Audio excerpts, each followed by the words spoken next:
Selamat datang pemirsa, kembali lagi bersama saya Ahmad Jaidan di program Bincang Vlogs. Pemirsa, kebijakan new normal atau pola hidup baru yang beradaptasi dengan COVID-19 telah diterapkan oleh pemerintah di sejumlah daerah. Kebijakan tersebut diambil agar masyarakat dapat kembali bangkit dari pandemi dan kehidupan Indonesia dapat berangsur membaik. Presiden Jokowi mengatakan bahwa kedisiplinan adalah kunci utama berhasilnya program kebijakan tersebut.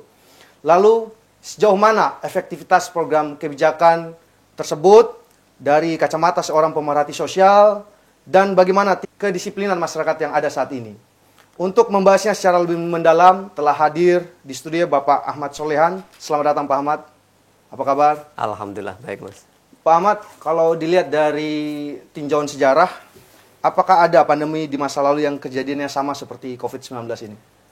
Baik, pandemi ini di dunia saya kira tidak hanya sekarang, dan beragam pandemi telah ada, mulai dari kolera, cacar, flu burung, dan mungkin yang agak mirip-mirip ya dengan pandemi ini adalah flu Spanyol ya, atau flu yang terjadi pada tahun 1918. Agak kemiripan karena suasana juga sama, global seperti ini.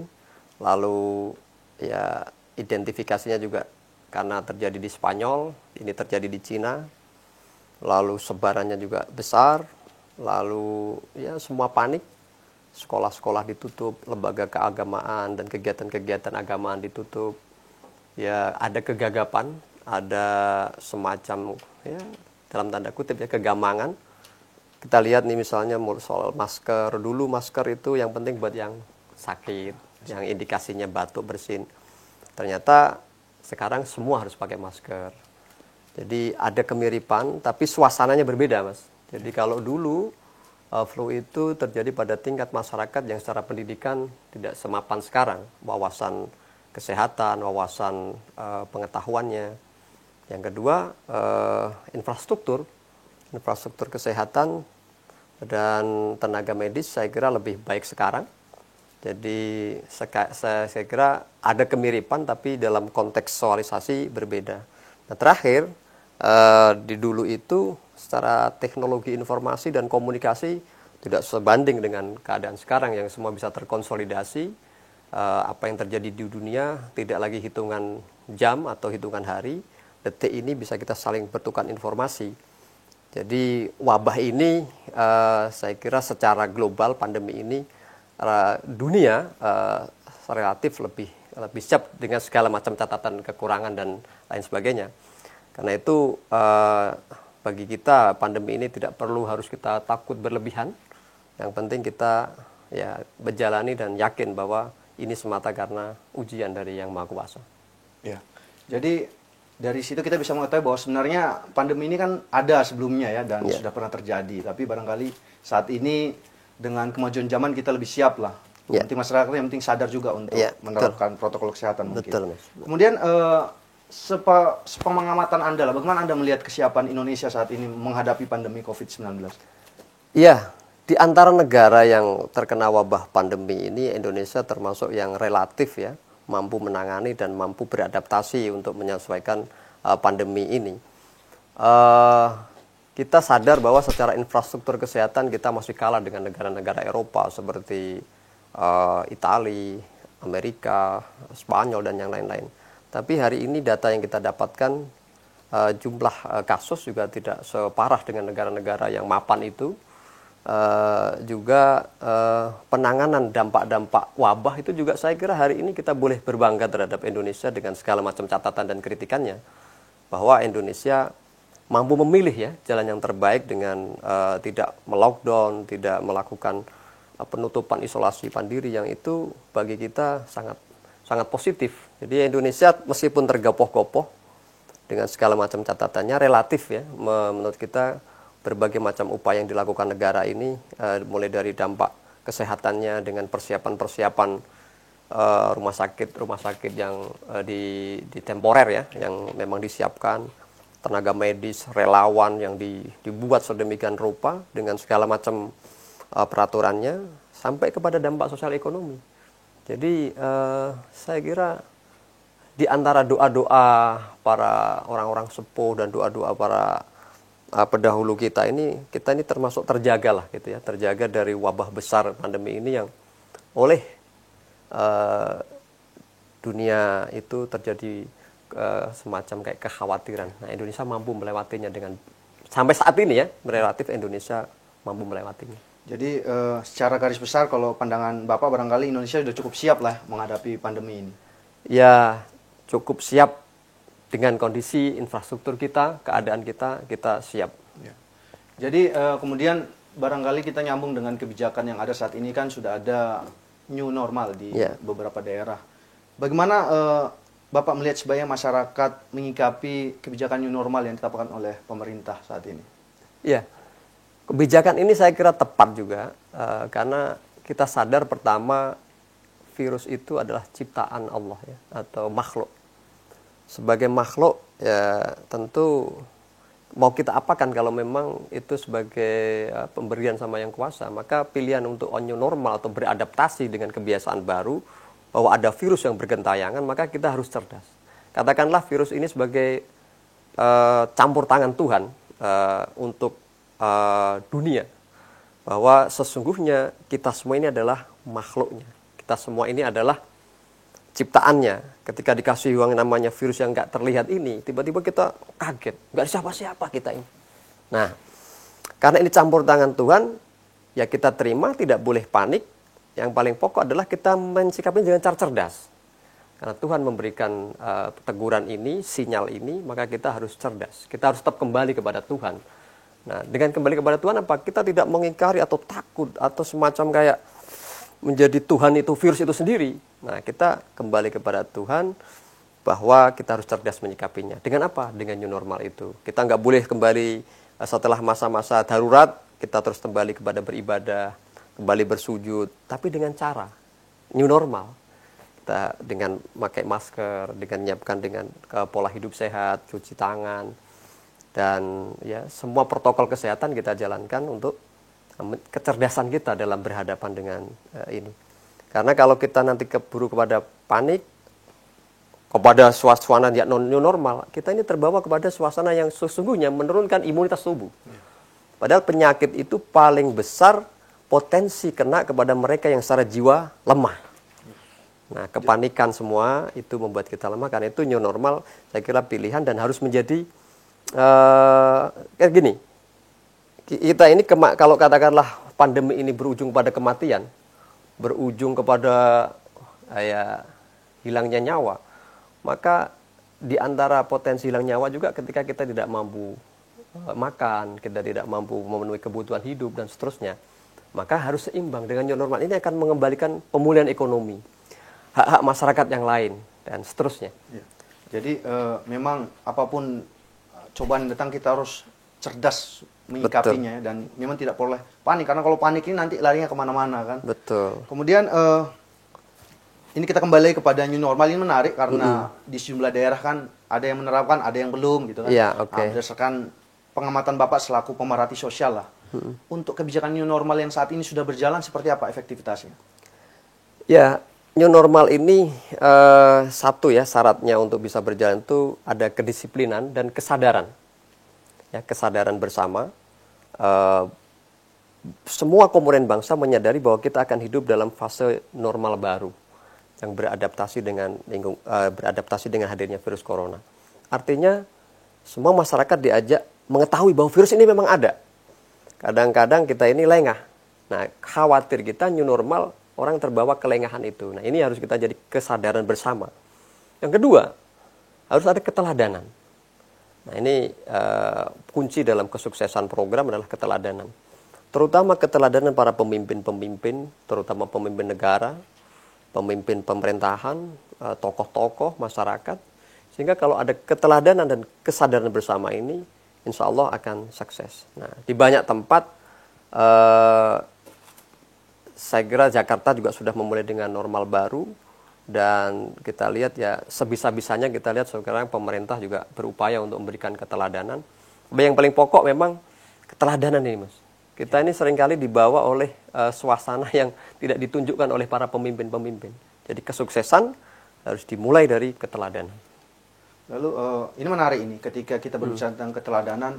Kalau barangkali new normal kita kaitkan barangkali dengan pemimpin ya. Kalau setiap daerah barangkali ada pemimpin daerah yang sebagai role model lah. Ketika mereka menggunakan masker, otomatis masyarakat juga akan ikut gitu kan. Bagaimana Anda melihat keteladanan ini? Apakah sudah dilakukan belum sama pemimpin-pemimpin kita di tingkatan daerah ini? Ya, saya kira pemimpin daerah berusaha semaksimal mungkin memberi keteladanan dari adaptasi kebiasaan baru ini. Ya, mudah-mudahan bincang-bincang ini juga semakin memberikan dorongan kepada para mereka yang dianggap garda terdepan ya, atau semacam toko-toko masyarakat, etalase-etalasi masyarakat. Kalau mereka yang di depan saja mengikuti cara hidup gaya normal baru, apalagi kita. Nah, itu yang kita harapkan. Ya. Lalu Pak Ahmad, ini kira-kira kan new normal sudah berjalan. Ya. Ada catatan kritis dari Anda barangkali yang untuk menjadi perbaikan, barangkali untuk pemerintah ke depannya gitu, apa perbaikan-perbaikan kira-kira? Ya, jadi new normal ini atau dengan wabah pandemi ini yang ingin saya sampaikan sebetulnya Mas. Pertama, kita harus sadari bahwa dengan adanya virus corona ini membuka mata kita, menyadarkan kepada kita tidak siapa-siapa yang saya sampaikan itu. Karena itu kita hikmahnya dari keadaan ini sampai kepada adaptasi normal adalah satu, kita secara kemanusiaan disadarkan bahwa kita ini tidak siapa-siapa. Karena itu ketika ada wabah musibah ini, rasa kemanusiaanlah kita yang harus kita utamakan. Artinya apa? Dengan wabah ini yang kemarin-kemarin mungkin tidak punya waktu untuk keluarga karena ada masa darurat kritis harus diisolasi, harus kita work from home, maka kita punya waktu dengan keluarga. Karena ada pandemi ini, akhirnya kita lihat saudara-saudara kita mungkin kehilangan pekerjaan, mungkin kehilangan segala macam, kan itu ya saling kunci ini, wabah ini harus mengingatkan kita untuk saling gotong royong, saling bahu-membahu dalam mengatasi hidup dan kehidupan sebagai sesama manusia, juga sekaligus sebagai anak bangsa Indonesia ini, yang satu darah, satu jiwa Indonesia. Negara berusaha semaksimal mungkin, tapi kemanusiaan kita sebagai anak bangsa harus ikut. Karena sesuai juga itu sejalan agama, barang siapa yang memudahkan saudaranya, insya Allah akan dimudahkan. Barang siapa membantu kelapangan saudaranya, akan dilapangkan oleh Yang Maha Kuasa. Nah, ini saya kira ini yang harus kita terus perbesar, semangat solidaritas ini. Saya kira Tuhan punya maksud dengan hadirnya corona ini. Bumi seolah di-reset. Bumi tampak di-restart.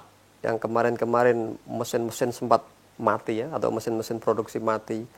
Kita kalau membaca di media-media hari ini bagaimana udara lebih sejuk, gunung-gunung, pantai, dan lapisan ozon yang seperti ini. Nah, kalau tidak ada teguran atau semacam ya makhluk namanya corona, mungkin kita tidak sempat merefleksi itu. Bahkan semangat kemanusiaan kita, keduniawian kita, ketamakan kita. Hari ini kita berharap catatan kita kepada pemerintah juga menyadari peran ini, meningkatkan ketulusan pemerintah dalam mendampingi warganya, memikirkan umatnya ini, warga Indonesia. Jangan lagi kita bertikai sempit, ada problem besar di sana yaitu masyarakat Indonesia. Mari ketika menjalankan amanah sebagai pemimpin, baik mulai dari presiden, gubernur, bupati, wali kota, pikirkan sungguh-sungguh. Jangan lagi ada misalnya dalam tanda kutip pendekatan proyek, pendekatan mohon maaf ya kepentingan kelompok di saat menari di atas pandemi, senyum-senyum tapi melihat masyarakatnya. Nah, ini catatan-catatan ini yang harus kita sampaikan karena memang masih tampak ketidaksiapan atau bukan ketidaksiapan ya, mungkin kekurang sungguh-sungguhan di beberapa layer. Mungkin layar presiden serius, di bawahnya ada yang serius, ada yang setengah serius, ada yang sambil jalan. Nah, catatan ini yang kita lihat, misalnya ternyata ada bantuan sosial yang tidak sesuai dengan jumlah, ada bantuan sosial yang tidak tepat sasaran. Ini kan ada ketidakseriusan, padahal amanahnya jelas untuk disampaikan kepada mereka berhak, bahkan ada yang mereka seharusnya berhak nggak mendapat hak. Nah, ini perlu kebersamaan. Kita tidak dalam kerangka saling menyalahkan, tapi bagaimana terutama para pemimpin ya, para yang mendapat amanah ini betul-betul catatan-catatan sederhana tadi itu bisa dilaksanakan. Dan itu kalau terjadikan, Mas Yul ya, saya yakin masyarakat itu akan ikut mengikuti. Karena tadi mereka masyarakat ini rindu keteladanan. Yang hampir-hampir kita ini sekarang miskin keteladanan dari para pemimpin. Jadi kata kuncinya memang perlu keteladanan kita ini bangsa ini ya, perlu guru bangsa lah. Kemudian ini seperti kata Presiden Jokowi bahwa kunci keberhasilan new normal ini kan kedisiplinan masyarakat. Betul. Kira-kira kalau menurut Pak Ahmad, apa yang harus dilakukan pemerintah agar timbul kesadaran untuk disiplin dari masyarakat sendiri gitu. Kira-kira apa yang sebaiknya dilakukan oleh pemerintah? Ya, disiplin tadi itu ya, kunci semuanya karena disiplin. Kita tidak bisa gegabah dengan virus ini. Karena itu pertama kembali lagi Mas, kita memerlukan kesadaran bahwa virus ini memang masih ada. Kita memang masih banyak ya, atau ada beberapa menjumpai seolah dengan new normal ini virus ini sudah kayak tidak ada.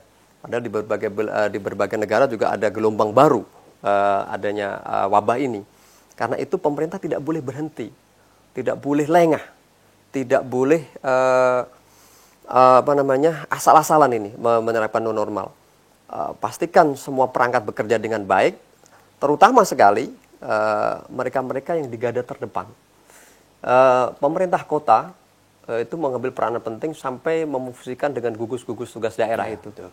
Gugus tugas daerah harus memantau sesering mungkin, memberikan edukasi ke masyarakat bahwa virus ini masih ada. Jangan pernah lengah. Meskipun maklumat Kapolri tentang pencabutan larangan berkerumun itu sudah ada. Nah, protokol-protokol ini yang harus tetap dijalankan. Cuma yang jadi kendala itu kalau pemerintah sendiri hanya mau menang enaknya. Jadi misalnya untuk tempat-tempat yang harusnya tersedia cuci tangan, tempat-tempat yang harus tersedianya protokol-protokol kesehatan, di sana juga kosong. Saya dapati misalnya, kenapa di tempat keramaian ini nggak mau sabunnya habis ya. Di tempat protokol ini, ya seolah-olah itu memberikan angin kepada masyarakat. Ya gimana kita mau menganggap itu new normal ini serius? Ternyata yang di public space, yang memang di tempat-tempat yang seharusnya itu mewakili instrumen negara, lembaga negara, lembaga pemerintah, lembaga publik, tidak tersedia.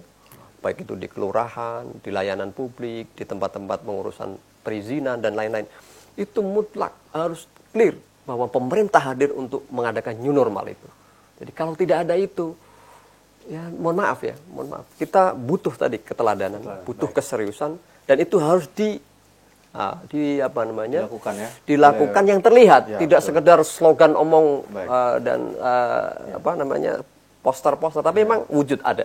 Ya. Nah, sebagai closing statement mungkin Pak Ahmad singkat padat, apa himbauan Bapak kepada pemerintah agar masyarakat maksudnya agar program new normal ini dapat berjalan sukses? Satu, berikan keteladanan kepada masyarakat.